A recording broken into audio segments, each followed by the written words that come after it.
憑36E導彈身材響朵嘅白雲喺最近不懂撒嬌的女人扮賤兄黎諾懿小三大笨鐘出場冇耐就已經派福利益街坊，大晒強勁空氣，一招 KO 32A 港女唐詩詠，身材未夠稱，仲成為劇入面金句之一。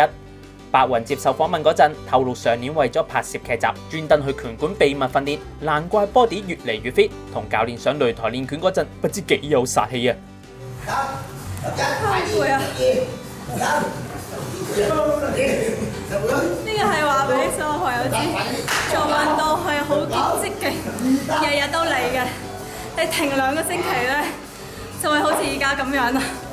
講到劇入面因為上圍逼爆，俾唐詩詠同一班姊妹改花名叫大笨鐘。白雲講話戲內戲外，對於大笨鐘呢個名冇反感同抗拒。係啲朋友講笑嗰陣時會咁樣講下嘅，都有朋友會話其實咁樣係歧視喎咁樣，但係其實你唔好講係歧視啊，定係妒忌啊，乜嘢都好，呢個係真實。我覺得影視作品啦、劇集、電影最緊要就係要將個真實帶俾觀眾。如果真係有好多女仔個心入邊係咁諗嘅，咁講出嚟就係真實。如果我有呢個能力去詮釋呢個角色嘅話，我就願意去做。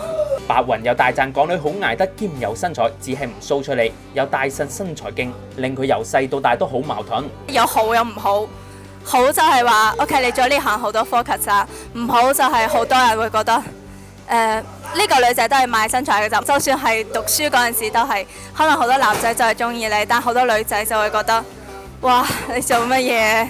我試過，就算我着住啲短袖嘅衫咁緊身少少，佢哋話：哇，你做咩要着得咁 sexy 出街？